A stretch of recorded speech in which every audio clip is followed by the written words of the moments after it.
my name's Louise. I come from the Midlands in England and welcome to the European Film Festival in Obena. Welkom bij het Europese Filmfestival van Obena.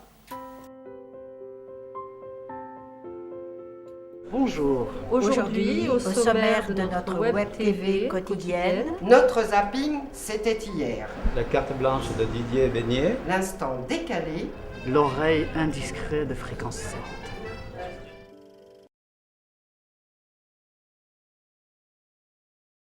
Ça va, là c'est lundi et tout est à peu près en place. C'est même calme, donc c'est presque suspect.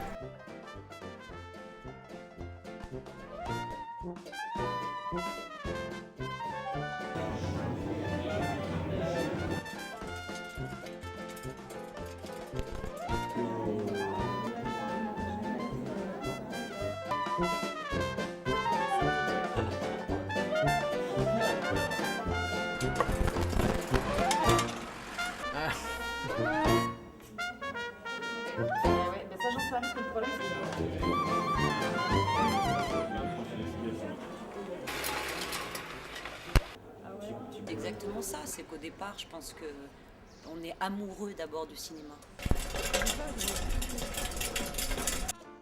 Et en fait, on est des amoureux exigeants. Voilà.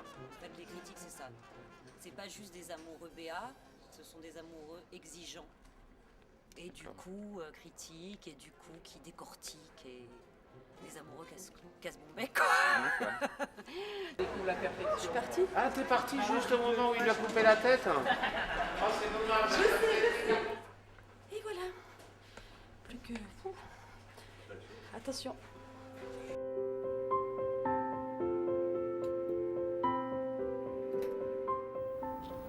μην φαντάζεσαι ποτέ γυμνή.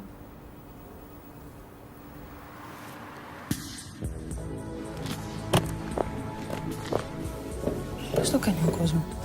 Δεν θες να μάθεις? Όχι. Attenberg, donc un premier film grec d'une jeune réalisatrice, qui est un film qu'on a découvert très très tôt dans la programmation du festival. Υπάρχει λόγος που έχουμε ταμπού στις κοινωνίες των θηλαστικών. Άνοιξε. Είσαι χυνός. Δεν επιτρέπει σε κανένα να σε αγγίξει.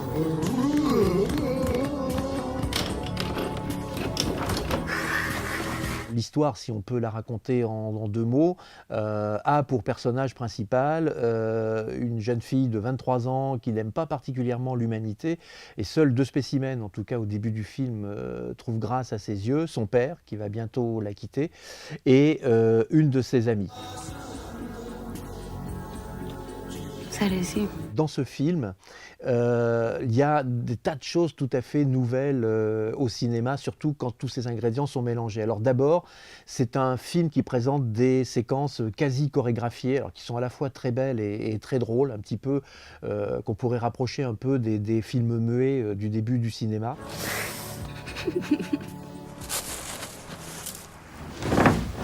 C'est un film qui a un côté un peu BD aussi par son découpage, et puis c'est un film qui a une bande musicale assez phénoménale.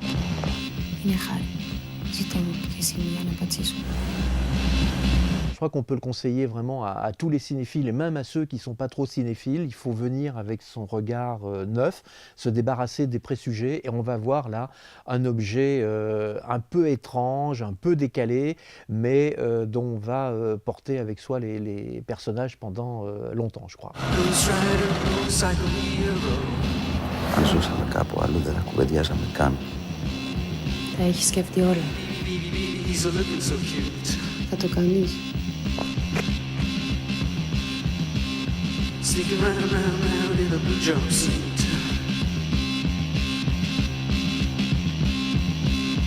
Cruise rider, motorcycle hero.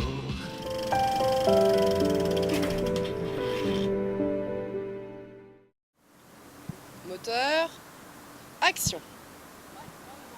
Action. Oui, bonjour à tous, ici Zachary qui vous parle, toujours en direct d'Aubenas en Ardèche, devenue pour une semaine la capitale européenne du cinéma, et où nous pouvons admirer aujourd'hui un magnifique panorama sur la ville. Approchez, approchez, n'ayez pas peur. Tout en bas, vous pouvez apercevoir le village de Pont-d'Aubenas avec son église magnifique et la rivière de l'Ardèche qui coule juste derrière elle. Avec beaucoup de chance, il fait beau, ce qui est assez rare en cette saison dans la région. L'Ardèche, c'est magnifique. Aujourd'hui, mesdames et messieurs, nous avons perdu Claude Lelouch. Non, pas perdu dans le sens où il a disparu. On ne sait plus du tout où il est passé. Donc pour vous, chers téléspectateurs, on va aller à sa rencontre, essayer de le trouver dans les moindres recoins de cette ville magnifique qu'est Aubenas. Nous sommes ici au cinéma Le Navire et il y a beaucoup de monde dans la file d'attente, comme vous pouvez le constater. Peut-être que c'est pour Monsieur Lelouch, on va mener notre enquête. Est-ce que vous êtes Claude Lelouch? Non. Non? Et vous non plus? Non plus. Est-ce que vous êtes Claude Lelouch? En réfléchissant bien, non, je pense pas. Ça y est, enfin nous avons retrouvé devant le centre Le Bourneau Monsieur Claude Lelouch. Vous êtes bien Monsieur Claude Lelouch? Oui, je suis venu présenter le film Hasta la Vista. Voilà, très bien. Alors un petit mot sur le Festival des Rencontres peut-être? On a commencé hier avec un film superbe, vraiment qu'il faut que tout le monde voit, Hasta la Vista. C'est vraiment un chic type ce Monsieur Lelouch. Hein. Alors je viens d'apprendre qu'on nous a menti, on nous a un petit peu abusé, puisque la personne que nous venons d'interviewer n'était pas vraiment Claude Lelouch, c'était un simple usager du festival comme un autre. Nous le savons parce que nous avons retrouvé la trace du véritable Claude Lelouch, qui est ici devant plusieurs dizaines de lycéens et d'étudiants en cinéma qui vont peut-être, comme lui, devenir de grands réalisateurs. Voilà, on vous montre les images. On est là pour le simplifier. On est là pour, à partir d'une synthèse, être les reporters. Vous savez, être cinéaste, c'est pas un métier. On est tous cinéastes. On est tous cinéastes. Vos yeux, c'est la plus belle caméra du monde.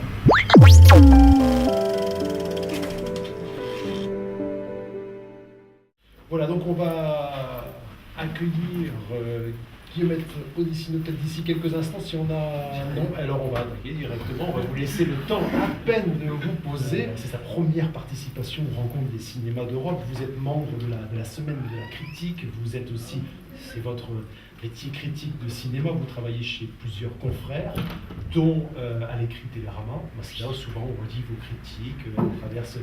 Voilà. Et on vous cite également assez régulièrement. On reprend un peu vos propos, on triche. Bon, on vous cite, hein, je vous rassure. Hein. On dit et mes droits d'auteur, ils sont où? Débrouillez-vous. Votre première impression sur ces rencontres des cinémas d'Europe, vous n'étiez jamais venu jusqu'à présent ici? Non, c'est vraiment la première fois. Puis je suis assez fière parce que voilà, en plus c'est le numéro 13, alors je sais pas, c'est censé porter chance, voilà. Mais franchement, je suis tombée amoureuse là. Voilà, je suis tombée amoureuse. De l'Ardèche ou de tout. Des rencontres? Écoutez, de tout, espèce de package, là je prends tout en même temps. Non, les rencontres c'est vraiment... voilà, là je ne suis là que depuis 2 jours et il va encore se passer plein de choses et tout, mais vraiment c'est... Il y a une vraie... On sent un amour du cinéma. C'est idiot de dire ça, mais il y a des festivals où on sent pas forcément cette... Non mais c'est vrai, où on sent pas forcément cet amour-là, où on sent beaucoup d'ego. Voilà, hein, de mise en scène, d'ego, de concurrence, de ceci, etc. Et là, on sent vraiment que, voilà, d'abord les organisateurs, la programmation, tout montre un vrai amour du cinéma, une vraie cinéphilie. De temps en temps, je discute avec les organisateurs de ces rencontres. Mais il y a vraiment des gens qui sont très pointus, vraiment très pointus, qui sont des découvreurs, qui ont envie vraiment de voir tous les cinémas, européens forcément, mais aussi du monde. Et le public, c'est pareil. Voilà. Le public, c'est pareil. C'est-à-dire que vraiment, je suis confrontée à des gens qui regardent vraiment les films avec intelligence, j'ai croisé en rentrant dans une projection qui était complète, des gens qui ne pouvaient pas rentrer. Alors certains râlaient et d'autres disaient, bon, alors puisqu'on ne peut pas rentrer à tel film, on va voir quoi? Alors qu'est-ce qu'il y a de bien? Et ils étaient prêts à aller voir, voilà, enfin, ce qu'on leur disait, sans vraiment vouloir. Alors donc j'ai croisé une dame, je lui ai dit, allez voir les géants de Bully Lanner, c'est bien. C'est bien? Je dis oui, c'est bien. Alors ok, voilà. Et il n'y avait pas de... Elle ne savait pas de quoi ça parlait, mais c'était pas grave, il y avait une envie de découvrir. Et moi ça, je trouve ça fantastique. Oui, Chasse à l'homme. En plus, ce qui est bien, c'est que c'est un film engagé et en même temps, donc évidemment un film de résistance, et qui en même temps est un vrai film déjà où on sent ce que Fritz Lang fera tout le temps, c'est-à-dire qu'il y a vraiment en même temps un vrai sens du divertissement, un sens du suspense, des courses-poursuites, voilà. Donc il y a vraiment tout de suite cette manière à la fois d'avoir un discours évidemment anti-hitlérien et déjà le sens de l'action, le sens des scènes d'action, enfin incroyable. Bon, et puis il y a toujours cette question, c'est pourquoi, parce que ça commence en fait, c'est un aventurier, un chasseur, Walter Pidgeon, interprété par Walter Pidgeon, et qui par hasard se retrouve avec Hitler dans son viseur. Ben, il tire pas. Enfin, il tire pas. Il tire, mais évidemment, il y a la culasse qui s'enraye, et le temps qu'il mette une deuxième balle, ben là, il se fait arrêter, etc. Et en fait, alors, Fritz Lang, on lui a toujours demandé, est-ce que c'est pas une espèce de lapsus? Est-ce que c'était pas aussi une manière de parler de certains pays comme l'Angleterre ou l'Amérique qui se sont engagés un petit peu tard contre l'hitlérisme? Est-ce que c'était pas une critique sous-jacente? Et il a toujours dit, je ne sais pas, c'est peut-être un lapsus freudien, je ne sais pas, je ne sais pas. Donc voilà. Alors les classements, là vous savez que je reviendrai à Lubitsch, mais Casablanca est considéré comme l'American Film Institute comme le 3e meilleur film du monde. C'est-à-dire en premier, il y a Citizen Kane, ça n'étonnera personne. En deuxième, il y a Le Parrain. Et en troisième... C'est plus étonnant. Ouais. C'est le deuxième. Oh, enfin étonnant. En même temps, c'est pas non plus... Non. On peut dire que c'est un très grand film. Et en troisième, c'est Casablanca. Et The Shop Around the Corner, il y a plein de gens qui considèrent que c'est peut-être le... Oui, il y a plein de gens qui vous disent que c'est le meilleur film du monde. C'est un film d'une perfection absolue. Il y a à la fois tout ce que Lubitsch savait faire. Par exemple, c'est l'un de ses meilleurs films sur les jeux de porte. Oui, parce que ça fait idiot de dire comme ça, mais regardez tous les films de Lubitsch, chers auditeurs, et vous verrez à quel point, je veux dire, personne ne s'est jamais aussi bien servi des portes. Les portes derrière lesquelles on se confie, on ferme une porte, du coup on n'est plus le même en sortant, enfin les portes, voilà, tout le temps les portes, bon. Et donc ça sert, vous vous rendez compte, c'est The Shop, c'est le cas de le dire, c'est l'espace d'une petite maroquinerie, et dedans c'est la comédie humaine concentrée.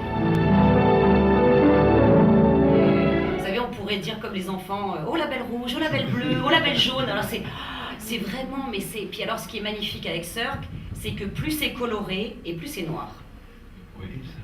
C'est-à-dire qu'en fait, toute l'âme obscure des gens, lui, il l'a peint dans ses films avec des couleurs outrancières, excessives, et finalement, effectivement, plus il y a de couleurs et plus c'est dramatique. D'abord, c'est une très belle fresque. Et puis là, du coup, on est dans l'exil, disons. Alors là, on n'est plus forcément dans l'exil des cinéastes, l'exil de ceux qui... Enfin, on est dans l'exil de ceux qui ont fait Hollywood, mais en bas. Mais tous ces gens-là, ils bossaient aussi avec des techniciens qui avaient fui.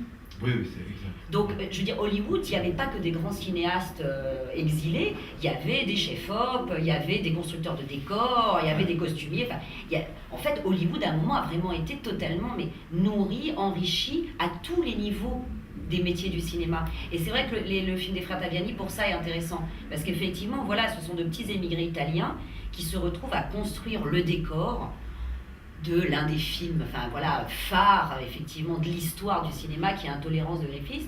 Merci à tous, c'est la fin de ce rendez-vous. Demain, retour ici à 10h, à 12h et à 17h. D'ici la bonne soirée, bon festival à tous. Au revoir et à demain sur la Web TV.